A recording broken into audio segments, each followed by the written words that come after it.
യഥാർത്ഥത്തിൽ ഇത് കഴിഞ്ഞ കുറെ ദിവസങ്ങൾക്കിടയിലുണ്ടായ സംഭവങ്ങളുമായി മാത്രം ബന്ധപ്പെട്ടിട്ടല്ല ഈ ജനത ഇങ്ങനെ പാരാവാരം പോലെ തടിച്ചുകൂടിയത് എന്നാണ് എനിക്ക് മനസ്സിലാകുന്നത്.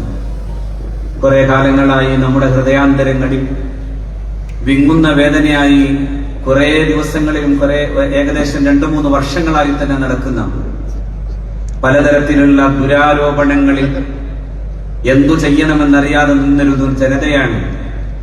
അഭിനന്ദനായ സയ്യിദ് അബ്ബാസ് അലി ശിഹാബ് തങ്ങളുടെ പ്രഖ്യാപനം കേട്ട ഉടനെ ജാമിയ നൂരിയ അറബിയയിലേക്ക് എല്ലാത്തരം പ്രതികൂല കാലാവസ്ഥയെയും അതിജയിച്ചുകൊണ്ട് ഓടി വന്നത്. ഇവിടേക്ക് വരാൻ കുറച്ച് മുത്തഅല്ലിമീങ്ങളെ മാത്രം ഇറക്കിയിട്ടല്ല, ഈ നാട്ടിലെ ഈ സമൂഹത്തിലെ ഏറ്റവും പ്രമാണിമാരായ കാര്യങ്ങളെ പ്രാപ്തമായി ചെയ്യാൻ കഴിയുന്ന ഓരോ നാട്ടിലെയും പ്രഗത്ഭരായ ഉമറാക്കൾ തടിച്ചുകൂടിയ സദസ്സാണ്, പണ്ഡിതന്മാർ തടിച്ചുകൂടിയ സദസ്സാണ്. പണ്ഡിതന്മാരും അതുപോലെ തന്നെ ഉമറാക്കളും ഒരുമിച്ച് കൂടിയിട്ട് നടന്നു പോകുന്നതാണ് നമ്മുടെ ഈ പരിശുദ്ധമായ സംഘബോധം എല്ലാ കാലത്തും. അതിന്റെ ചരിത്രത്തിലേക്ക് ഞാൻ കൂടുതൽ നീണ്ടുപോകുകയല്ല. ഒരു കാര്യം ഞാൻ സുനിശ്ചിതമായി പറയാൻ ആഗ്രഹിക്കുന്നത്, വലിയ സങ്കടത്തോടുകൂടെയാണ് നമ്മളെല്ലാവരും ഇവിടെ ഒരുമിച്ച് കൂടുന്നത്, മറ്റൊന്നും കൊണ്ടല്ല. സമുദായം ഇനിയും ഛിദ്രതയിലേക്ക് പോകരുത് എന്ന് കൃത്യമായ പ്രാർത്ഥന ഇവിടെ അഭ്യന്തരായ നേതാക്കൾ എല്ലാവരും തന്നെ സൂചിപ്പിച്ചതുപോലെ നമുക്ക് എല്ലാവർക്കും ഉണ്ട്. അത്രമേൽ ഭീകരമായിട്ടുള്ള ഒരു രാഷ്ട്രീയ സാമൂഹിക കാലാവസ്ഥ നിലനിൽക്കുന്നുണ്ട് നമുക്ക് മുമ്പിൽ. നമ്മുടെ വഖഫ് സ്വത്തുകൾ തട്ടിയെടുക്കാൻ വേണ്ടി ഇന്ത്യയുടെ പാർലമെന്റിൽ ഒരു ആക്ട്, ഒരു ബില്ല് നിയമമാക്കി ഒരു ആക്ടായി വരുന്നതിന്റെ മുമ്പിൽ ഉത്തരാഖണ്ഡിലെ 100 ചില്ലുവാനും വരുന്ന മദ്രസകൾ അതോടുകൂടെ തന്നെ പിടിച്ചെടുക്കപ്പെടുന്ന ഒരു സാഹചര്യം ഉണ്ടാകുമ്പോൾ പല തരത്തിലുള്ള അത്തരം ആന്തരികമായ ഭീഷണികൾ നേരിടുന്ന സമയത്താണ് 89-ൽ ചിലര് പറഞ്ഞത് അതുപോലെ തന്നെ പറഞ്ഞുകൊണ്ടുവരുന്ന ഒരു പുതിയ തരത്തിലുള്ള ചില ആളുകൾ രംഗപ്രവേശം ചെയ്തത്. ഇവിടെ ഞാൻ മഹാനായ സയ്യിദ് അബ്ബാസ് അലി ശിഹാബ് തങ്ങളുടെ പ്രാർത്ഥനയുടെ ഉള്ളടക്കം നോക്കുകയായിരുന്നു. ആ പ്രാർത്ഥനയ്ക്ക് ഒരു കരുത്തുണ്ട്. അഖില കേരള ജംഇയ്യത്തുൽ ഉലമ എന്ന പേരിൽ ഒരു സംഘമുണ്ടായ നേരമുണ്ട്. അത് ചില്ലറക്കാരായിരുന്നില്ലെന്ന് മാത്രമല്ല, അന്നത്തെ കാലത്തെ പർവ്വത സമാനരായ പണ്ഡിതന്മാരായിരുന്നു അതിന്റെ നേതാക്കൾ. പക്ഷേ ആ പണ്ഡിതന്മാരായ നേതാക്കൾ ഒരുമിച്ച് കൂടുന്ന, അങ്ങനെ സമസ്ത കേരള ജംഇയ്യത്തുൽ ഉലമ തന്നെ അപ്രസക്തമായി പോകുമോ എന്ന് ഭയന്നു നിൽക്കുന്ന ഒരു നേരത്താണ് മഹാനായ പാണക്കാട്ട് PMS പൂക്കോയത്തങ്ങൾ കൃത്യമായി തന്നെ അഖില വേണ്ട കുകിലയും വേണ്ട സമസ്ത മതി എന്നൊരു പ്രഖ്യാപനം ചെയ്തപ്പോ പിരിച്ചുവിടാൻ ആളില്ലാത്ത പോലെ സ്വയം പിരിഞ്ഞു പോകുന്ന ഒരവസ്ഥ ആ സംഘടനക്ക് സംഭവിച്ചത് നാം ചരിത്രത്തിൽ വായിക്കുന്നു. ഞാൻ ഉറച്ചു പറയുന്നു, അതുപോലെ മഹാനായ പാണക്കാട്ട് സയ്യിദ് അബ്ബാസ് അലി ശിഹാബ് തങ്ങൾ, മഹാനായ പാണക്കാട്ട് PMS പൂക്കോയത്തങ്ങളുടെ പുന്നാരപുത്രൻ ഇവിടെ നിന്നൊരു പ്രാർത്ഥന നടത്തി സമസ്ത കേരള ജംഇയ്യത്തുൽ ഉലമയിലും ഈ സമുദായത്തിലും ഛിദ്രതയുണ്ടാക്കുന്നവരെ പരാജയപ്പെടുത്തണേ എന്ന പ്രാർത്ഥന നടത്തിയിട്ടുണ്ടെങ്കിൽ ആ മരക്കുറ്റിയുടെ ഒരു കുറ്റി പോലും ശേഷിക്കാതെ അവസാനിച്ചു പോകുമെന്ന കാര്യത്തിൽ നമുക്ക് സംശയമില്ല. അത്രമേൽ ഹൃദയഹാരിയായി, അത്രമേൽ ഹൃദയം നൊന്തുകൊണ്ടാണ് മഹാനായ സയ്യിദ് അബ്ബാസ് അലി ശിഹാബ് തങ്ങൾ അങ്ങനെ പ്രാർത്ഥിച്ചത്. ഞാൻ എന്റെ പ്രിയപ്പെട്ട സഹോദരന്മാരെ കുറ്റപ്പെടുത്തുന്നില്ല. നമുക്ക് ഒരുമിച്ച് കൂടണമെന്ന് തന്നെയാണ് നമ്മുടെ എല്ലാവരുടെയും പ്രാർത്ഥന. ഇനിയും സമുദായത്തിൽ ഒരു ഇടച്ചുമരുണ്ടാകാൻ, ഇനിയും നമ്മുടെ മദ്രസകൾക്കിടയിൽ ഇടച്ചുമര് വരുത്താൻ, സമുദായം പരസ്പരം തമ്മിലെടുക്കാനുള്ള ഒരു കാരണമായി ഇത് മാറരുതെന്ന് തന്നെയാണ് നമ്മുടെ ഏറ്റവും പ്രധാനപ്പെട്ട ലക്ഷ്യം. നമ്മുടെ പ്രാർത്ഥനയും അങ്ങനെ തന്നെയാണ്. പക്ഷെ നിങ്ങൾ കുറെ കാലമായി പറഞ്ഞുകൊണ്ടിരിക്കുന്ന ചിലതുണ്ട്.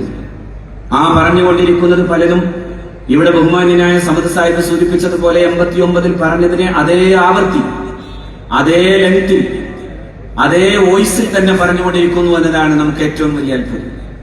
ശരിക്കു പറഞ്ഞാൽ പിണറായി 1ാമത്തെ ഗവൺമെന്റ് അധികാരത്തിൽ വരുന്നതിന് മുമ്പേ പിണറായിയുടെ തന്നെ PSI ഇപ്പോഴും ജോലി ചെയ്യുന്ന വളരെ പ്രഗത്ഭനായ ഒരാൾ എന്റെ അടുക്കൽ വന്നിട്ട് ചോദിച്ചു, നിങ്ങൾക്ക് ഇന്ന ആളുകളെ തോൽപ്പിച്ചു തരാമോ എന്നായിരുന്നു ചോദ്യം. ഞാൻ പറഞ്ഞു, ഞാൻ ആ പണിയെടുക്കുന്നയാളല്ല. ഒന്നാമത് ഞാൻ പറഞ്ഞു, ഞാനൊരു ലീഗുകാരനാണ്. അങ്ങനെ പറയാൻ നമുക്കൊരു പ്രശ്നമില്ല. ഞാൻ ഈ മുറ്റത്ത് പഠിച്ചയാളാണ്. മഹാനായ CH മുഹമ്മദ് കോയ സാഹിബിനെ കുറിച്ച് പറയുമ്പോ റഹിമഹുല്ലാ എന്ന് പറയാതെ അഭിനന്ദനായ KK അബ്ദുള്ള മുസ്ലിയാർ ഒരു സമയത്തും ക്ലാസ് എടുത്തതായി ഞാൻ കേട്ടിട്ടില്ല. ആ മഹാനായ കെ ഉസ്താദിന്റെ പ്രിയപ്പെട്ട ശിഷ്യന്മാരിൽ ആദർശ വിശുദ്ധിയുടെ കാവലാളായി നിന്നിരുന്ന മഹാനായ നാട്ടികവി മൂസംസ്ലിയാർ നബ്ബറല്ലാഹു മർത്തദഹു. ആ നാട്ടിക മൂസംസ്ലിയാർ ആരായിരുന്നുവെന്ന് ഞാൻ പറയേണ്ടതില്ലല്ലോ. രണ്ടു പ്രസ്ഥാനങ്ങളെയും ഒരുമിച്ചു നടത്തി, രണ്ടു പ്രസ്ഥാനങ്ങളുടെയും പ്രതിസന്ധി ഘട്ടങ്ങളിൽ ഒരുമിച്ചു നിന്ന് ആ പ്രസ്ഥാനങ്ങൾക്കൊക്കെ ചാട്ടുളി പോലെ വാക്കുകൾ കൊണ്ട് എതിരാളികളെ പ്രതിരോധിക്കാൻ സാധിച്ച ഏറ്റവും പ്രഗത്ഭനായ നേതാവായിരുന്നു മഹാനായ നാട്ടിക ഉസ്താദ്. അല്ലാഹു റബ്ബുൽ ഇസ്സത്ത് സ്വർഗീയമായ ദറജ ഉയർത്തി കൊടുക്കട്ടെ. ഞാൻ പറയാൻ കാരണം അങ്ങനെ അന്നത്തെ ആ ചർച്ചയിൽ ആ സഹോദരനോട് ഞാൻ പറഞ്ഞു, അതിനൊന്നും നമുക്ക് കഴിയില്ല. ഒരു കാര്യമുണ്ട്, നിങ്ങൾ ഒരു പക്ഷെ അധികാരത്തിൽ വരാം, സമസ്ത കേരള ജംഇയ്യത്തുൽ ഉലമ ഇവിടെ ഉണ്ടെന്ന് ഓർക്കണമെങ്കിൽ ആ ബന്ധം പലരും പിന്നെ തുടർത്തി എന്ന് നമുക്ക് തെളിയിക്കാവുന്ന പലതും നമ്മുടെ മുമ്പിലുണ്ട്. എന്താണ് മാർക്സിസ്റ്റുകാരുമായിട്ടുള്ള ബന്ധത്തിന്റെ ആവശ്യം? അങ്ങനെ ഒന്നില്ലല്ലോ, ഞങ്ങൾ ലീഗ് വിരുദ്ധരല്ലല്ലോ എന്ന് പറയുമ്പോഴും ആ വല്ലാഹിയും 89-ൽ കേട്ട വല്ലാഹിയാണെന്നേ നമുക്ക് പറയാനുള്ളൂ. അതിനപ്പുറം അതിൽ ആത്മാർത്ഥതയില്ലാതെ പോകുന്നു എന്നത് വസ്തുതയാണ്. ആ വസ്തുത അനുഭവ സാക്ഷ്യത്തിന്റെ വെളിച്ചത്തിൽ കൂടിയാണ് പറയുന്നതെന്ന് വിചാരിച്ചാൽ മതി. ബാക്കിയുള്ളത് പറയേണ്ട സമയത്ത് പറയാം, ഞാൻ പറയാൻ കാരണം നിങ്ങളതൊന്ന് ആലോചിച്ചാൽ തന്നെ കിട്ടുമല്ലോ. നമ്മളാരും ബുദ്ധിയില്ലാത്തവരാണോ? ഈ പെരിന്തൽമണ്ണ സമ്മേളനം കഴിയുമ്പോഴേക്കും ഇവിടെ നിന്ന് പിരിഞ്ഞു പോയ, ഇവിടെ നിന്ന് പിരിച്ചുവിട്ടു എന്ന് പറയപ്പെടുന്ന ബഹുമാന്യനായ ഗുരുവര്യന്റെ കാര്യത്തിൽ അത്ര വലിയ പരിചയമൊന്നും ഇല്ലാത്ത ഒരാൾ AKGയെ പോലും സ്വർഗത്തിലേക്ക് പ്രവേശിപ്പിക്കാൻ വേണ്ടിയുള്ള അധികാരവും സർട്ടിഫിക്കറ്റും കൊടുക്കാൻ കഴിവുള്ളയാൾ അതിനെ പിന്തുണച്ചു വരുമ്പോൾ തന്നെ നമുക്ക് മനസ്സിലാവൂലേ ആരൊക്കെയാണ് ഈ പണിയെടുക്കുന്നതെന്ന്. ഞാനൊരു കാര്യം പറയാം, ഒരു പ്രഭാതം വരും, അങ്ങനെ സംഭവിക്കാതിരിക്കട്ടെ എന്നാണ് നമ്മുടെ പ്രാർത്ഥന.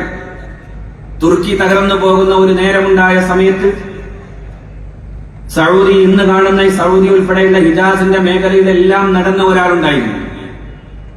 ബ്രിട്ടീഷുകാരന്റെ ചാരനായി വന്ന ആർ.ഇ. ലോറൻസ് പിന്നെ അതിനുശേഷം എഴുതി, തുർക്കി ഖിലാഫത്ത് തകർക്കാൻ വേണ്ടി പണിയെടുത്ത് ഓരോ ഭൂപ്രഭുക്കന്മാരുടെ മുമ്പിലെത്തി അവരെ കൊണ്ട് അക്കാര്യം ചെയ്യിപ്പിച്ചിട്ടൊടുക്കം 914 യുദ്ധം ആരംഭിക്കുന്നതിന് മുമ്പ് അദ്ദേഹം ബ്രിട്ടീഷ് ഗവൺമെന്റിന് എഴുതിയ ഒരു കത്തിതായിരുന്നു, എപ്പോഴാണോ യുദ്ധം തുടങ്ങാൻ പോകുന്നത് അന്ന് നാം ചെയ്യേണ്ട ഏറ്റവും പ്രധാനപ്പെട്ട പണി ഡിവൈഡ്, നമ്മൾ പരസ്പരം ഈ അറബ് സമൂഹത്തെ ഭിന്നിപ്പിക്കാൻ വേണ്ടി പണിയെടുക്കണമെന്നായിരുന്നു. ആ പണിയെടുത്തതിന്റെ അവസാനത്തെ ദുരന്തം നമ്മൾ കണ്ടു. 917 ആർത്തർ ബാൾഫർ ഒരു ഉടമ്പടി, ഒരു ഡിക്ലറേഷൻ നടത്തി. ആ ഡിക്ലറേഷന്റെ ശേഷമാണ് ലക്ഷക്കണക്കിന് വരുന്ന ലോകത്തെ വിവിധ ഭാഗങ്ങളിലെ ജൂതന്മാർ ഇസ്രയേലിലേക്ക് വന്നത്. ആ ഇസ്രയേൽ സ്ഥാപിതമാവുകയും അതിന്റെ ഏറ്റവും വലിയ കഥനങ്ങളുടെ കഥകൾ നാം ഇന്ന് പോലും കേട്ടുകൊണ്ടിരിക്കുകയും ചെയ്യുന്ന ഒരവസ്ഥയുണ്ടാകുന്നതിന്റെ പ്രധാനപ്പെട്ട കാരണം ഈ ഭിന്നിപ്പായിരുന്നു. അങ്ങനെ നാളെ ഒരു ആർ.ഇ. ലോറൻസിനെ പോലെ ഒരാൾ ഞാൻ ആ പണി ചെയ്തു എന്ന് പറയാൻ കേരളത്തിലെ മുസ്ലിം ഉമ്മത്തിന് അങ്ങനെ ഒന്ന് കേൾക്കേണ്ടി വരുന്ന ഒരവസ്ഥ സംജാതമാകാതിരിക്കട്ടെ എന്നാണ് നമ്മുടെ പ്രാർത്ഥന. അല്ലാഹു റബ്ബുൽ ഇസ്സത്ത് കാക്കട്ടെ. അങ്ങനെ ചിലരൊക്കെ പല പരിപാടികളും ചെയ്തു. ഞാൻ ഈ 2-3 കൊല്ലം മുമ്പ് പലപ്പോഴായി കേട്ട ചിലരിങ്ങനെ അറിയാതെ പറഞ്ഞു പോകാൻ അനുഭവങ്ങളുടെ സാക്ഷ്യപത്രം. ഒരു സഹോദരൻ എവിടെയൊന്നും ഇങ്ങനെ പ്രസംഗിക്കും, അദ്ദേഹത്തിന് ആളുണ്ടോ ഇല്ലെന്നൊന്നും അറിയില്ല, പക്ഷേ അദ്ദേഹം ഇങ്ങനെ പ്രസംഗിക്കാണ്. കൂട്ടത്തിൽ പറയുന്ന വാക്കുകളൊക്കെ സത്യത്തിൽ ഒരു ബഹുസ്വര സമൂഹത്തിൽ നന്നായി പറയാൻ പോലും പറ്റാത്ത വാക്കുകൾ അദ്ദേഹം ഇങ്ങനെ പറഞ്ഞുകൊണ്ടേയിരിക്കും. ചില പദങ്ങളൊക്കെ മലയാളി സമൂഹത്തിന് നൽകി അദ്ദേഹം. സലഫി സമൂഹത്തെ കുറിച്ച് പറയും, നമുക്കാർക്കും സലഫികളോട് യാതൊരു യോജിപ്പില്ലല്ലോ.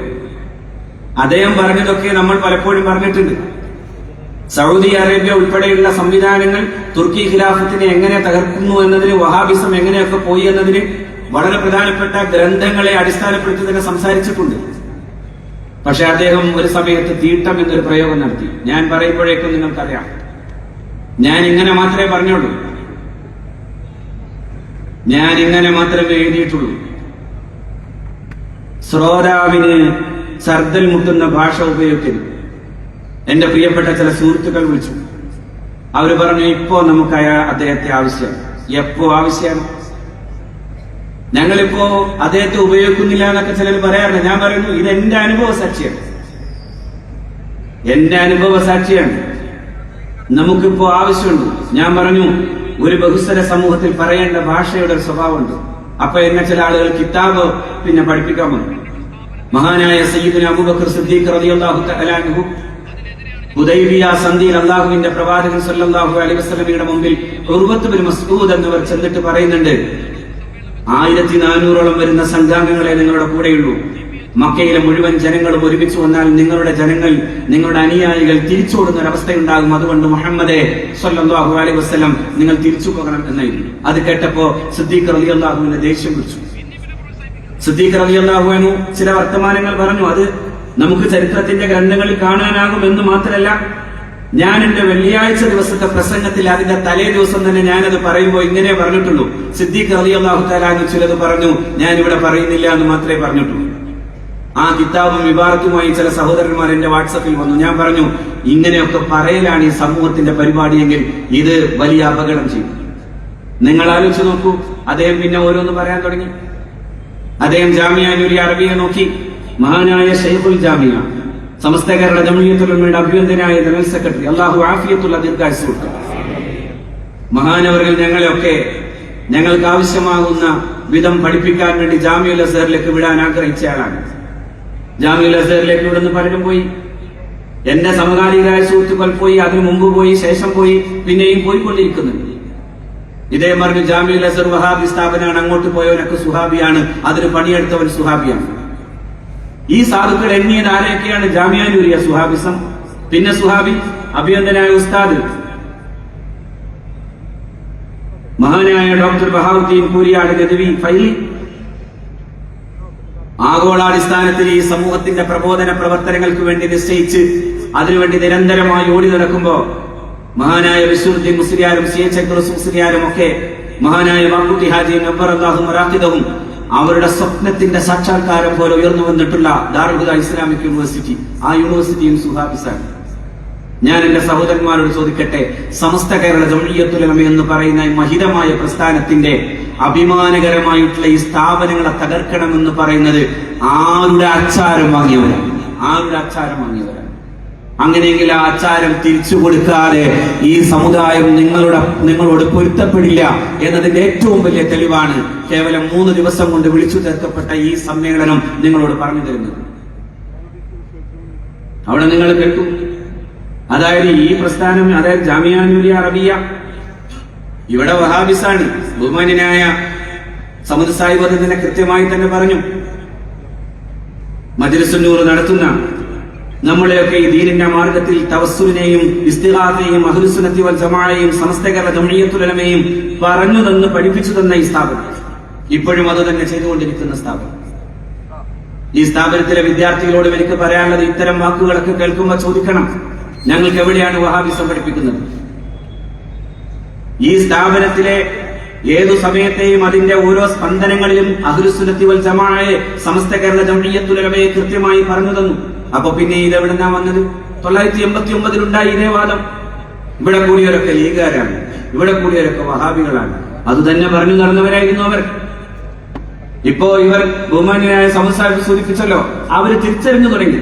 ഒറ്റ കാര്യമാണ് അവർ ഏറ്റവും കൂടുതൽ തിരിച്ചറിഞ്ഞത്, അത് ഇതാണ്: കമ്മ്യൂണിസ്റ്റ് ബാന്ധവം സമുദായത്തിൽ നിരീശ്വരവാദികളെ വളർത്തിയിട്ടുണ്ട്. അതുകൊണ്ട് ഇനി അങ്ങോട്ട് പോകാൻ പാടില്ല എന്ന് തിരിച്ചറിവ് ചില സഹോദരന്മാർക്കെങ്കിലും അവിടുത്തെ പ്രഗത്ഭരായ നേതാക്കൾക്കെങ്കിലും ഉണ്ടായി തുടങ്ങി. അപ്പോഴാണ് ഇവർ അങ്ങോട്ട് പോകാൻ വേണ്ടി പണിയെടുക്കുന്നത്. അങ്ങനെ ഒരു റിപ്പന്റിംഗ് മൂഡ്, അങ്ങനെ ഒരു പശ്ചാത്താപ ബോധം അവർക്കുണ്ടാകുമ്പോഴാണ്. അതുകൊണ്ട് ഇത് അപകടകരമായ ഒരു സാഹചര്യത്തിലേക്ക് പോകാതിരിക്കാൻ വേണ്ടിയുള്ള ശ്രമവും പ്രാർത്ഥനയുമാണ് ഇവിടെ നിന്ന് നമ്മൾ നടത്തുന്നത്. അല്ലാതെ ഒരു ഛിദ്രതയുണ്ടാക്കാനോ ഭിന്നതയുണ്ടാക്കാനോ ഒരർത്ഥത്തിലും നമ്മുടെ വാക്കുകൾ ഉപയോഗിച്ചുകൂടാന്ന് മാത്രമല്ല, നമ്മൾ ഈ സമൂഹത്തെ, സമസ്ത കേരള ജംഇയ്യത്തുൽ ഉലമയെ, അതിന്റെ ഉമറാക്കളെയും ഉലമാക്കളെയും ഒരുമിച്ച് നോക്കും. സമീപകാലത്ത് നമ്മൾ കേട്ടു ഉലമാ സെൻട്രിക്കാണ്. സെൻട്രിക്കിന് രണ്ടർത്ഥമുണ്ട്. ഒന്ന് കേന്ദ്രീകരിക്കാന്നുണ്ട്, മറ്റൊന്ന് സെൻട്രിക് എന്ന് പറഞ്ഞാൽ അയാൾ സെൻട്രിക്കാന്ന് പറഞ്ഞാൽ കുറച്ച് അത്യാവശ്യം തലക്ക് വെളിവില്ല എന്നർത്ഥം. ഉലമാ സെൻട്രിക്കാണെന്നല്ല നമ്മൾ പറയുന്നത്. ഉലമാക്കളും ഉമറാക്കളും നടന്നു പോകുന്നതാണ് ഈ വഴി. ഉലമാവ് പറഞ്ഞു, ഉമറാക്കൾ കേട്ടു, ശരിയാണ്. പക്ഷെ ഉമറാക്കൾ ചിലത് പറഞ്ഞപ്പോ ഉലമാവ് അതിനെ സവിസ്തരം മനസ്സിലാക്കി പഠിച്ചു. മഹാനായ സയ്യിദ് അബ്ദുറഹ്മാൻ ബാഫഖി തങ്ങളാണ് സമസ്ത കേരള ജംഇയ്യത്തുൽ ഉലമയുടെ അഭ്യന്തരായ നേതാക്കളെ, പണ്ഡിതന്മാരെ ഉണർത്തിയിട്ട് പറഞ്ഞത് നമുക്ക് മദ്രസ വേണമെന്ന്. അത് പറയുമ്പോ ആ ഉലമാവ് കേട്ടു. മഹാനായ കെ പി ഉസ്മാൻ സാഹിബിനെ പോലെയുള്ള പ്രഗത്ഭരായ ഉമറാക്കൾ ഗ്രാമഗ്രാമാന്തരങ്ങളിൽ നടന്നു. നമുക്ക് മദ്രസയുടെ സംവിധാനത്തിന്റെ അത്ഭുതകരമായ വിധാനത്തിലേക്ക്, ഒരു പക്ഷേ ലോകത്തെ ഏതു പ്രദേശത്തെയും മുസ്ലിം കമ്മ്യൂണിറ്റിക്ക് ഇല്ലാത്ത വിധം അത്ഭുതകരമായ മദ്രസ സംവിധാനം നമുക്കുണ്ടായി. ആരാ പറഞ്ഞത്? മഹാനായ സയ്യിദ് അബ്ദുറഹ്മാൻ ബാഫഖി തങ്ങൾ. ഇവിടെ മഹാരഥന്മാരായ സാദാത്യങ്ങൾ തന്നെയാണ് ഇതിന്റെ പ്രഗത്ഭരായ നേതാക്കളായി നിന്നത്. പൂക്കോയ തങ്ങൾ, സയ്യിദ് മുഹമ്മദ് അലി ശിഹാബ് തങ്ങൾ, പിന്നെ മഹാനായ സയ്യിദ് ഹൈദർ അലി ശിഹാബ് തങ്ങൾ. ആ സയ്യിദ് ഹൈദർ അലി ശിഹാബ് തങ്ങൾ ഉള്ളപ്പോ തന്നെയാണ് സയ്യിദ് സ്വാദിഖ് അലി ശിഹാബ് തങ്ങൾ അതിന്റെ ജനറൽ സെക്രട്ടറി പദത്തിലേക്ക് എത്തുന്നത്. പിന്നെ മഹാനവകളുടെ വഫാത്തിന് ശേഷം മഹാനായ Sayyid Sadiq Ali Shihab Thangal president, Sayyid Abbas Ali Shihab Thangal general secretary. ഇത് ഈ പ്രസ്ഥാനത്തിന്റെ പതിവ് രീതിയാണ്. ഇപ്പോൾ ചിലർ ചോദിക്കുന്ന ചിലതുണ്ട്, ബാങ്ക് ജോലിക്കാരെന്നോ ബാങ്ക് പ്രസിഡന്റ് എന്നൊക്കെ പറയുന്നു. എത്രയോ മുമ്പേ നമ്മൾ ഹമീദ് മാഷെ കാണാറുണ്ട്. ഈ ജാമ്യയിലൂടെ നടന്നാൽ പലതും കണ്ടവരാണ്. ഓർമ്മകളില്ലാതെ പോകരുതെന്നേ എനിക്ക് പറയാനുള്ളൂ. അതുകൊണ്ട് പതിവുകൾ നിലനിന്നിരുന്ന ഇന്നലകളിൽ ഉമറാക്കളും ഉലമാക്കളും ഒരുമിച്ചു നടന്നതിനെ തകർക്കാൻ നിങ്ങൾക്ക് സാധ്യമാകാത്ത വിധം ഞങ്ങൾ ശക്തമാണെന്ന് ബോധ്യപ്പെടുത്തുന്നതാണ് ഈ സമ്മേളനം എന്നേ എനിക്ക് പറയാനുള്ളൂ. ഈ സമ്മേളനം വളരെ കൃത്യമായ ചില പ്രഖ്യാപനങ്ങൾ നടത്തും. അതുകൊണ്ട് എന്റെ പ്രിയപ്പെട്ട സഹോദരന്മാരോട് പറയുന്നു, നമുക്ക് ഒരുമിച്ച് പോകാം, നമുക്ക് ഒരുമിച്ച് പോകണം. ഇന്ന് വിഭിന്നതയുടെ കാലമല്ല. നിങ്ങൾ പറഞ്ഞതൊക്കെ ഒന്ന് ശരിക്കും ചിന്തിച്ചാൽ മതി. പലപ്പോഴും ലീഗിനെതിരായിട്ടുള്ള പല പണികളും പല രീതിയിൽ ചെയ്തപ്പോ, ഈ കഴിഞ്ഞ തെരഞ്ഞെടുപ്പിൽ വരെ അതിനുവേണ്ടിയുള്ള കോപ്പ് കുട്ടിയപ്പോ, അതിനുവേണ്ടി സംഘടനാപരമായിട്ട് പലതും ചെയ്യാൻ വേണ്ടിയുള്ള സംഘടനയുടെ ചാനലുകൾ പോലും ഉപയോഗിക്കാൻ ശ്രമിച്ചപ്പോ അപകടകരമായ പല സന്ദേശങ്ങളും ഈ സമൂഹത്തിന് നൽകിയിട്ടുണ്ട് എന്ന കാര്യത്തെക്കുറിച്ച് സ്വയം തിരിച്ചറിവിന് നിങ്ങൾക്ക് സാധിച്ചാൽ, ഈ മാതൃകകളല്ല മാതൃക, അത് അപകടകരമായ ചില സന്ദേശങ്ങളെ ഈ സമൂഹത്തിന് നൽകുന്നുള്ളൂ എന്ന ബോധ്യമുറിലാണ് പ്രധാനം. പിരിച്ചുവിടലൊക്കെ പലയിടത്തും നടക്കും. പിരിച്ചുവിടുന്നോടത്തൊക്കെ പ്രതിഷേധവുമായിട്ട് പോകാൻ നോക്കിയാൽ നോക്കൂ നിങ്ങൾ, ഓരോ മഹലിലും പ്രഗത്ഭരായ പണ്ഡിതന്മാർ ഒരുപക്ഷെ അവിടെയുള്ള കമ്മിറ്റിയുമായി ബന്ധപ്പെട്ട ചില അഭിപ്രായ തർക്കങ്ങളോ മറ്റോ ഉണ്ടാകുമ്പോഴും അങ്ങനെയൊക്കെ സംഭവിക്കാറുണ്ട്. ഞാൻ ചോദിക്കട്ടെ, നിങ്ങളുടെ മാതൃക എടുത്തിട്ട് ഓരോ മഹലിലും ഇനി പ്രതിഷേധ മാർച്ചുകൾ സംഘടിപ്പിക്കാൻ തുടങ്ങിയാൽ ഈ സമുദായത്തിന്റെ അവസ്ഥ ഉണ്ടാവും? എന്തൊരു അപക്വമായ സമീപനാണ് നിങ്ങൾ ചെയ്തത്. ചെയ്യാമായിരുന്ന കാര്യം ഇതേയിരുന്നു. ഒന്നുകിൽ സമസ്ത കേരള ജംഇയ്യത്തുൽ ഉലമയെ സമീപിക്കാമായിരുന്നു, ഈ കമ്മിറ്റിയെ തന്നെ സമീപിക്കാമായിരുന്നു. ഈ കമ്മിറ്റിയിൽ തന്നെ പ്രഗത്ഭരായ മുശാവറ മെമ്പർമാരുണ്ടായിരുന്നു. വിയോജിപ്പുണ്ടെങ്കിൽ ആ വിയോജിപ്പിന്റെ ഡിസെൻഡിങ് നോട്ട് തയ്യാറാക്കാമായിരുന്നു, പറയാമായിരുന്നു. അതൊന്നും പറയാതെ അവസാനം ഇങ്ങനൊന്ന് സംഭവിക്കുമ്പോ അതിന്റെ പേരിൽ അങ്ങാടിയിൽ നിന്ന് പറയാൻ വേണ്ടി ശ്രമിക്കരുത്. അതോടൊപ്പം തന്നെ ഈ കുടുംബത്തെ, അതായത് പാണക്കാട് കുടുംബത്തെ ആക്ഷേപിക്കാൻ വേണ്ടിയുള്ള ശ്രമം നടത്തുമ്പോ ഇതൊക്കെ നേരത്തെ കേട്ടതാണ്. 989 ഈ അങ്ങനെ ഒരു പ്രശ്നമുണ്ടായ സമയത്തിനു ശേഷം കേട്ട പലതുമുണ്ട്. പൂക്കോയത്തങ്ങൾ വരെ ഉഷാറായിരുന്നു. പക്ഷേ സയ്യിദ് മുഹമ്മദ് അലി ശിഹാബ് തങ്ങൾ വന്നപ്പോ പല പ്രശ്നങ്ങളും തുടങ്ങി. ഇല്ലേ, പലരും കേട്ടില്ലേ? പൂക്കോയത്തങ്ങൾ വരെ ഉഷാറായിരുന്നു, പൂക്കോയത്തങ്ങൾ വരെ സുന്നിയായിരുന്നു, പൂക്കോയത്തങ്ങൾ വരെ ഒരു വിഷയം ഉണ്ടായിരുന്നില്ല, അങ്ങനെ പറഞ്ഞ ചിലർ. സോണിയാഗാന്ധിയുടെ ഒപ്പം ഇരുന്നു, വലിയ പ്രശ്നമായി, അങ്ങനെ പറഞ്ഞ ചിലർ. അതേ സംഭവം തന്നെയാണ് ഇപ്പോഴും നടക്കുന്നത്. ഞാൻ ചോദിക്കട്ടെ, ചില കാര്യങ്ങളിൽ ഈ നാടിന്റെ മതസൗഹൃദം കാക്കാൻ, ഈ നാടിന്റെ മതമൈത്രി കാക്കാൻ മഹാന്മാരായ പാണക്കാട്ടെ സാദാത്തുക്കൾ എടുക്കുന്ന ചില തീരുമാനങ്ങൾ, ആ തീരുമാനങ്ങളുടെ കൂടെ നിൽക്കുമ്പോ, അതിന്റെ ഒപ്പം നിന്നുകൊണ്ട് അവർ ചെയ്യുന്ന പ്രവർത്തനങ്ങളെ നിങ്ങൾ ആക്ഷേപിക്കുമ്പോ തിരിച്ചു നമുക്കൊക്കെ പറയാനാവൂലോ, നമ്മുടെ പത്രം അഭിനന്ദനായ സയ്യിദ് അബ്ബാസ് അലി ശിഹാബ് തങ്ങളും ഈ വിനീതനും കൂടി 10 ദിവസമാണ് ഇവിടെ ഉണ്ട്. സൗദി അറേബ്യയിലെ പ്രമുഖരായ നേതാക്കൾ 10 ദിവസമാണ് സൗദിയുടെ മരുക്കാട്ടിലൂടെ ഓടിയത്. അന്നാണ് ബ്ലാത്തൂർ അബൂബക്കർ ഹാജിയോട് ഞങ്ങൾ ചെന്നിട്ട് പറഞ്ഞു, സുപ്രഭാതത്തിന്റെ ഡയറക്ടർ ആവണം. ബ്ലാത്തൂരെ ചോദിച്ചത് ഞാൻ കുഞ്ഞാലിക്കുട്ടി സാഹിബിനെ വിളിച്ചിട്ട് ചോദിക്കട്ടെ എന്നല്ല, ഞാൻ PKP അബ്ദുസ്സലാം മുസ്ലിയാരെ വിളിച്ചിട്ട് ചോദിക്കട്ടെ എന്നാണ്. മഹാനായ PKP ഉസ്താദ് നവ്വറല്ലാഹു മർഖദ, സമസ്ത കേരള ജംഇയ്യത്തുൽ ഉലമയുടെ വിദ്യാഭ്യാസ ബോർഡിന്റെ അഭിനന്ദനായ നായകൻ മഹാനായ PKP ഉസ്താദിനെ വിളിച്ചു. ഉസ്താദിന്റെ ഏറ്റവും അടുത്ത ആ അർത്ഥത്തിൽ ഒരു ശിഷ്യ സമാനമായി ജീവിക്കുന്ന ബ്ലാത്തൂർ അദ്ദേഹം വന്നു. പിന്നെ പറയുന്നത് കേട്ടു, അദ്ദേഹം ലീഗ് നോമിനിയാണ് അത്രയും. നിങ്ങൾ എന്തിനിങ്ങനെ വ്യാജപ്രചാരണം നടത്തുന്നു? കഴിഞ്ഞ വർഷം അഭിനന്ദനായ സയ്യിദ് സാദിഖ് അലി ശിഹാബ് തങ്ങൾ ദുബൈയിൽ ഈ ജാമ്യക്ക് വേണ്ടി, ഈ ജാമ്യയിലെ മക്കൾക്ക് ഭക്ഷണം കൊടുക്കാൻ വേണ്ടിയിട്ട് മഹാനായ തങ്ങൾ അവിടെ പോയി. അവിടെയുള്ള പ്രഗത്ഭരായ പ്രവാസി മുസ്ലിം സഹോദരന്മാരായ ഉംറാക്കളായിട്ടുള്ള ആളുകളെ കൂട്ടി, സംഘടനാപരമായി അതിന്റെ നേതൃരംഗത്തുള്ള പ്രഗത്ഭരായ ആളുകളും അവിടെ കൂടി. സംഘടനാപരമായി അതിന്റെ നേതൃത്വത്തിലുണ്ടായിരുന്ന അഭിനന്ദനായിട്ടുള്ള ശുഐബ് തങ്ങൾ ഉൾപ്പെടെയുള്ളവരുണ്ട്. വർഷങ്ങളായി സുന്നത്ത് ജമാഅത്തിന്റെ പ്രവർത്തകനായി സുന്നി പ്രവർത്തന രംഗത്ത് സുന്നി സെന്ററുകൾ സ്ഥാപിക്കാൻ മഹാനായ അത്തിപ്പറ്റ ഉസ്താദിനോടൊപ്പം, അതുപോലെ തന്നെ PA സയ്യിദ് മുതാജിയെ പോലെയുള്ള പ്രഗത്ഭർക്കൊപ്പം നടന്ന മൊയ്തീൻ ഹാജിയുണ്ട്. അവരെല്ലാം എനിക്ക് മഹാനായ തങ്ങളോട് ഞാൻ തന്നെ ചോദിച്ചു, ഞാൻ പ്രസംഗിക്കാണ്, പക്ഷേ ഞാൻ പ്രസംഗിക്കുന്നതിന് ഒരു ഉദ്ഘാടന പ്രസംഗം നടത്തി തങ്ങൾ പോകോ? മഹാനായ സയ്യിദ് സാദിഖ് അലി ശിഹാബ് തങ്ങൾ പറഞ്ഞു, ഇല്ല, ഞാൻ പോകൂല. ഞാൻ ഏതായാലും ജാമ്യക്ക് വേണ്ടി വന്നതാണ്. ജാമിയ നൂരിയ അറബിയക്ക് ആവശ്യമായ ഫണ്ട് ശേഖരണവുമായി ബന്ധപ്പെട്ട് അതിന്റെ വിജയം കണ്ടിട്ടേ പോകൂ. മന്ദിരായ തങ്ങൾ ഉദ്ഘാടനം കഴിഞ്ഞു, ഞാൻ പ്രസംഗിച്ചു തുടങ്ങി. എന്റെ പ്രസംഗമൊന്നുമല്ല അതിന്റെ സ്വാധീനം. മന്ദിരായ തങ്ങൾ അവിടെ ഇരിക്കുന്നുണ്ട്. ആളുകൾ ഒന്നും പ്രഗത്ഭരായിട്ടുള്ള വലിയ പ്രഗത്ഭരായ സമ്പന്നന്മാർ പറഞ്ഞു, തങ്ങളെ ഞങ്ങൾ ഇത്ര ഏറ്റെടുക്കാം, ഇത്ര ഏറ്റെടുക്കാം, ഇത്ര ഏറ്റെടുക്കാം, അങ്ങനെ പറഞ്ഞു. ഏകദേശം 1.25 കോടിയുടെ ഓഫർ വന്നു. പിറ്റേ ദിവസം ഞാനിവിടെ വരുമ്പോ കേട്ടതെന്താ? അന്ന് ഇങ്ങനെയാ പറഞ്ഞത്. അതിന്റെ പിറ്റേ ദിവസം മഹാനായ തങ്ങൾ തിരുവനന്തപുരത്ത് ചെന്നിട്ട് രാജ്യസഭയിലേക്ക് ഒരു MP പ്രഖ്യാപിച്ചു. ആ പ്രഖ്യാപിക്കപ്പെട്ട അഭിനന്ദനായ എന്റെ സുഹൃത്ത്, എന്റെ സ്നേഹിതൻ, കുറച്ചുകൂടി പറഞ്ഞാൽ എന്റെ അധ്യാപികയായിട്ടുള്ള അഭിനന്ദയായ എന്റെ അധ്യാപികയുടെ മകൻ കൂടിയായിട്ടുള്ള ഹാരിസ് മീരാൻ സാഹിബ്, പ്രഗത്ഭനായ സുപ്രീം കോടതി വക്കീൽ, അദ്ദേഹത്തിന്റെ പേര് നിശ്ചയിച്ചു പറഞ്ഞു, ഇവരെഴുതി ആ കോഴപ്പണം വെളുപ്പിക്കാൻ വേണ്ടിയാണ് വന്നതെന്ന്. എന്റെ പ്രിയപ്പെട്ട സഹോദരന്മാരെ, ഇങ്ങനെ നുണ പറഞ്ഞിട്ട് എന്തു നേടാനാണ്? എന്തു നേടാനും? അതിനായി പൃഷ്ഠം താങ്ങിയായ ഒരു വക്കീലൊന്നും, ഞാൻ വക്കീലൊന്നുമല്ല. എന്തൊക്കെ പറയാനാണ് നിങ്ങൾ തീരുമാനിച്ചത്? നിങ്ങൾ ആലോചിച്ച് നോക്കൂ. ഇത്തരത്തിൽ നുണപ്രചാരം നടത്തിയിട്ട് ഏത് അഹ്ലുസുന്നത്തി വൽ ജമാഅത്തിനെ, ഏതു ദീനിനെ, ഏതു സമസ്ത കേരള ജമിയത്തുലമയുടെ ആശയത്തെയാണ് നമുക്ക് പറയാൻ കഴിയുക? വേദനയോടെ ഞാൻ പറയുന്നു. അങ്ങനെ പറയാൻ വേണ്ടി സോഷ്യൽ മീഡിയ ഹാൻഡിലുകൾ കൈകാര്യം ചെയ്യാൻ വേണ്ടി ശ്രമിക്കുന്ന സഹോദരന്മാരോട് പറയുന്നു, എന്തിനാണ് ഈ നുണപ്രചരണം? എന്തിനീ വ്യാജ സന്ദേശങ്ങൾ സമൂഹത്തിന് നൽകിയിട്ട് എന്തു ഗുണം നിങ്ങൾക്ക് ലഭിക്കുമെന്ന്? ഇന്നിപ്പോ തന്നെ മഴ പെയ്യുമെന്നൊരവസ്ഥ വന്നു. ഇവിടെ എന്ന പ്രിയപ്പെട്ട എന്റെ സുഹൃത്ത് പറഞ്ഞു മഴ പെയ്യൂലാണ്. അതിനുവേണ്ടി അദ്ദേഹം നാരിയത്ത് സ്വലാത്ത് ചൊല്ലിയതിന്റെ കണക്കെടുത്ത് കാണിച്ചു. ഞാൻ പറയണില്ല. ഏതായാലും അല്ലാഹു റബ്ബുൽ ഇസ്സത്ത് അതിനാവശ്യമായ ഒരു ശാന്തമായ അന്തരീക്ഷം ഈ സദസ്സിന് നൽകി. പിൻ ഡ്രോപ്പ് സൈലൻസ് ആണ് അഭിനന്ദനായ പൂക്കോട്ടൂർ സാഹിബ് പ്രസംഗിക്കുമ്പോൾ സമസാഹിബിന്റെ പ്രസംഗത്തിന്റെ മുമ്പിലുണ്ടായിരുന്നു. എന്തുകൊണ്ടെന്നാൽ ഈ ഉമ്മത്ത് അത് കേൾക്കാൻ ആഗ്രഹിക്കുന്നു എന്നതുകൊണ്ടാണ്. ഹൃദയവേദനയോടെ കേൾക്കാൻ ആഗ്രഹിക്കുന്നു. അത്രയ്ക്ക് വേദനയുണ്ട് ഈ സമൂഹത്തിൽ. അതുകൊണ്ട് അപ്പോഴും ആ മഴ പെയ്യൂന്ന് വന്നപ്പോ പിരിച്ചുവിട്ടു എന്ന് സന്ദേശം കൊടുക്കുന്നത് ജാമിയയുടെ പേരിൽ.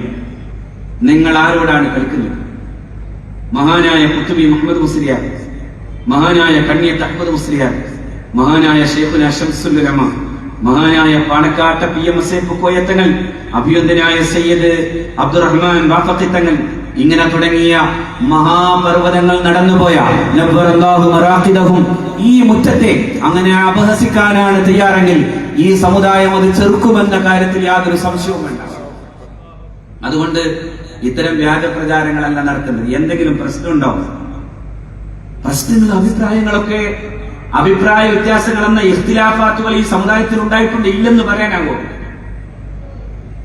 അങ്ങനെ അഭിപ്രായ വ്യത്യാസങ്ങൾക്ക് സഹിഷ്ണുതാപൂർവ്വം പരസ്പരം ഇരുന്ന് ചർച്ച ചെയ്ത് എന്തെങ്കിലും പ്രശ്നങ്ങൾ രമ്യമായി പരിഹരിക്കണമെന്നത് കൊണ്ടല്ലേ കഴിഞ്ഞ 1-ാം തീയതിയും ഇതുപോലെ തന്നെ പ്രശ്നങ്ങൾ പരിഹരിക്കാൻ വേണ്ടി തീരുമാനിച്ചിട്ട് അഭിനന്ദനായ ഗുരുനാഥന്മാരും മഹാന്മാരായ സയ്യിദുമാരും ഒരുമിച്ചിരുന്നത്? പ്രശ്നങ്ങൾ പരിഹരിക്കണം. അതിന് പകരമായി വ്യാജാരോപണങ്ങൾ. ഇപ്പൊ നമ്മളൊക്കെ സുഹാബിയാണ്. അതിന് നല്ലൊരു മലയാള വ്യാഖ്യാനം സുവഹാബിയാണ്. ഒന്ന് പറയാം, അത് വലിയ ഹൃദയവേദനയോടെ പറയാം. അഹ്ലുസുന്നത്തി വൽ ജമാഅത്തിന്റെ ആശയങ്ങൾ ജനിച്ചു ജീവിച്ചു മരിക്കണമെന്ന് സമസ്തയുടെ പതാക നെഞ്ചേറ്റി അവസാനത്തെ സ്പന്ദനവും ആ സമസ്ത എന്ന മഹത്തായ പ്രസ്ഥാനത്തിന്റെ കൂടെ നിൽക്കണമെന്ന് ആഗ്രഹിക്കുന്നവരെ കുറിച്ച് ഇങ്ങനെയൊക്കെ പറയുമ്പോ സമൂഹത്തിലെ നല്ല മനുഷ്യരെ അല്ലെങ്കിൽ സത്യവിശ്വാസികളെ മോശമാക്കി പറയുന്ന ചില ഉദാഹരണങ്ങൾ പരിശുദ്ധ ഖുർആൻ പറഞ്ഞിട്ടുണ്ട്. അതാരെ കുറിച്ചാണെന്ന് ഞാൻ പറയുന്നില്ല. ഇവിടെ മഹാനായ ഉസ്താദ് സൂചിപ്പിച്ചല്ലോ, അഭിയന്തരായ ഗുരുനാഥന്മാർ സൂചിപ്പിച്ചു വെച്ചല്ലോ. അതുകൊണ്ട് അത്തരത്തിലുള്ള രീതികളല്ല നമുക്ക് വേണ്ടത്. സമൂഹത്തിൽ ചിത്രതയുണ്ടാക്കാൻ കഴിയുന്ന രീതിയിലുള്ള വർത്തമാനങ്ങളുമല്ല നമുക്ക് വേണ്ടത്. ഈ സമൂഹത്തെ ഒന്നിപ്പിച്ചു നിർത്താൻ മഹാരഥന്മാരായ പാണക്കാട്ടെ കുടുംബം എല്ലാ കാലത്തും, അത് ഇന്നലെ ഉണ്ടായിരുന്നില്ല. ഈ ചില ആളുകൾ പറയുന്നത് സ്വാദിഖ് അലി ശിഹാബ് തങ്ങൾ വന്നതിന് ശേഷമാണ് പ്രശ്നം. ഞാൻ ചോദിക്കട്ടെ, സയ്യിദ് ഹൈദരലി ശിഹാബ് തങ്ങൾ ഉണ്ടായ സമയത്തും ഈ പ്രശ്നങ്ങളുടെ പലതും തുടങ്ങിയ സമയങ്ങളൊക്കെ നമ്മുടെ ഓർമ്മയിലുണ്ട്. ഈ വർത്താനൊക്കെ നേരത്തെ പറഞ്ഞവർ അതൊക്കെ മടക്കി വെച്ചിട്ട് തിരിച്ചു പോരാണെങ്കിൽ പിന്നെ നിങ്ങൾ ഈ പറയുന്നത് വലിയ അർത്ഥം ഉണ്ടാവില്ല എന്ന് ഈ സമൂഹത്തിന് വളരെ കൃത്യമായി മനസ്സിലാവും. മഹാനായ സയ്യിദ് സ്വാദിഖ് അലി ശിഹാബ് തങ്ങൾ ആ പൂർവ്വ പാരമ്പര്യത്തിന്റെ വഴിയെ തന്നെ പോന്നിട്ടുള്ളൂ. ഞങ്ങൾ ഓർക്കുന്നുണ്ട്, ഇതുപോലൊരു പ്രശ്നം പരിഹരിക്കാൻ വേണ്ടിയിട്ടാണ് ഒരിക്കൽ കുറെ പേർ ഞങ്ങൾ എല്ലാവരും കൂടി അങ്ങനെ പിന്നെ പലസ്തീനിലേക്ക് പോയി. ജാമിൽ അസീറിന്റെ തൊട്ടടുത്താണ് മഹാനായ സയ്യിദ് ഹുസൈൻ റളിയല്ലാഹു തആല അൻഹുവിന്റെ ശിരസ് ഖബറടക്കപ്പെട്ട സ്ഥലം. ഞങ്ങൾ എല്ലാവരും ഉണ്ട്, ഈ പറയപ്പെട്ട എല്ലാവരും ഉണ്ട്. ഞങ്ങളൊക്കെ ബസ്സിൽ കയറി, പക്ഷേ മഹാനായ സയ്യിദ് സ്വാദിഖ് അലി ശിഹാബ് തങ്ങൾ ബസ്സിൽ കയറിയിട്ടില്ല.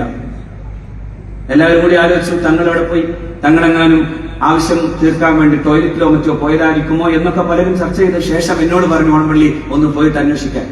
ഞാൻ പോയി അന്വേഷിച്ചു. ടോയ്ലറ്റിന്റെ ഭാഗത്തൊന്നുമില്ല. ഒടുക്കം ചെന്ന് നോക്കുമ്പോ തന്റെ പ്രപിതാവ് അഷ്റഫുൽ ഖൽഖിന്റെ പേരക്കുട്ടി മുഹമ്മദ് മുസ്തഫ ചുംബിച്ച സയ്യിദുനാ ഹുസൈൻ റളിയല്ലാഹു തആല അൻഹു, ആ പരിശുദ്ധ ഹുസൈൻ റളിയല്ലാഹു തആല അൻഹുവിന്റെ ശിരസ് ഖബറടക്കിയിട്ടുള്ള ആ ഖബറിന്റെ തലക്ക് സ്വന്തം ശിരസും കൂടി വെച്ചിട്ട് ഇങ്ങനെ അനന്തമായ ചിന്തയുടെ വഴിയെ നിൽക്കുകയാണ് മഹാനായ സയ്യിദ് സ്വാദിഖ് അലി ശിഹാബ് തങ്ങൾ. ഞാനൊന്ന് മുരടനക്കിയിട്ട് പറഞ്ഞു, യാത്രക്കാരെല്ലാവരും കയറി.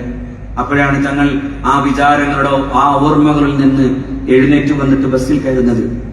ഇവരെയൊക്കെ വിളിച്ചിട്ട് മോശമാക്കുന്ന രീതികൾ എന്തിനു നമ്മൾ സ്വീകരിക്കണമെന്ന് സ്വയം ചിന്തിക്കാൻ ശ്രമിച്ചാൽ ഈ പ്രശ്നങ്ങളൊക്കെ അവസാനിക്കും. ഒരാളെയും മഹാനായ സയ്യിദുൽ ഉലമ സമസ്ത കേരള ജംഇയ്യത്തുൽ ഉലമയുടെ പ്രസിഡന്റാണ്. മഹാനായ സയ്യിദുൽ ഉമ്മ ഈ ഉമ്മത്തിന്റെ നായകനാണ്. ഈ പ്രസ്ഥാനങ്ങളെല്ലാം തന്നെ ഒരുമിച്ച് മുന്നോട്ട് പോയത് തന്നെയാണ് ചരിത്രം. പാണക്കാട്ടെ തറവാടി സമൂഹത്തിന്റെ ഇന്നലകളുടെയും ഇന്നിന്റെയും സ്പന്ദനങ്ങളുടെ കൂടെ നടന്ന പരിശുദ്ധ തറവാടാണ്. ആ തറവാട് ന്യൂനം തെറ്റാൻ അനുവദിക്കില്ലെന്ന ബോധ്യത്തെ ഉറക്കെ പറയുന്ന ഈ സമ്മേളനത്തെ ഞാൻ അഭിനന്ദിച്ചുകൊണ്ട് ഞാൻ എന്റെ വാക്കുകൾ അവസാനിപ്പിക്കുന്നു. അസ്സലാമു അലൈക്കും വറഹ്മത്തുള്ളാഹി വബറകാതുഹു. പ്രമേയം അവതരിപ്പിക്കാറുണ്ട്. അതിനുശേഷം നാസർ ഫൈലി കൂടത്തായി നമ്മോട് സംസാരിക്കും. പ്രമേയാവതരണത്തിന് വേണ്ടി അഭിനന്ദനായ സുന്നി യുവനസംഘം മലപ്പുറം ജില്ലാ ജനറൽ സെക്രട്ടറി പ്രിയപ്പെട്ട സലീം എടക്കൽ സാഹിബിനെ സാദരം ക്ഷണിക്കുന്നു.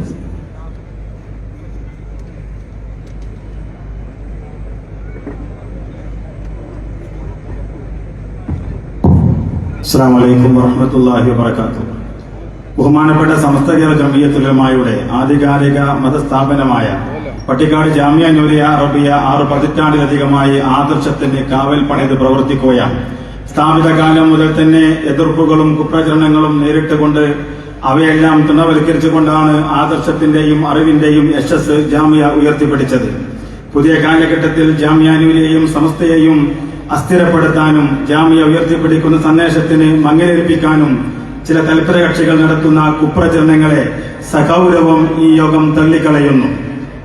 സമസ്തയുടെ പണ്ഡിതന്മാർക്ക് അർഹിക്കുന്ന പരിഗണനയും അധികാരവും വകവെച്ച് നൽകാതെ സ്വന്തം സൂപ്പർ സമസ്ത ചമഞ്ഞ് വ്യക്തി താൽപര്യങ്ങളുടെ പകവീട്ടാനും ദുർവാശി അടിച്ചേൽപ്പിക്കാനുമായി ഇറങ്ങിത്തിരിച്ചവരെ നിലക്കു നിർത്താൻ ബന്ധപ്പെട്ട സമസ്ത മഹല്ല് നേതൃത്വം തയ്യാറാവണമെന്ന് ഈ യോഗം ആവശ്യപ്പെടുന്നു. ജാമിയ നൂരിയയുടെ പവിത്രതയ്ക്ക് പോറലേൽപ്പിക്കാൻ ഒരു ശക്തിയെയും അനുവദിക്കില്ലെന്നും ജാമിയെ സംരക്ഷിക്കാൻ ഈ ജനസഞ്ചയം ഒരുക്കമാണെന്നും ഈ യോഗം പ്രഖ്യാപിക്കുന്നു. അല്ലാഹു അക്ബർ. ബഹുമാനപ്പെട്ട അബ്ദുൽ നാസർ ഫൈലി നിങ്ങളെ നമ്മെ അഭിസംബോധന ചെയ്യുന്നു. സാദരം അദ്ദേഹത്തെ ക്ഷണിക്കുന്നു.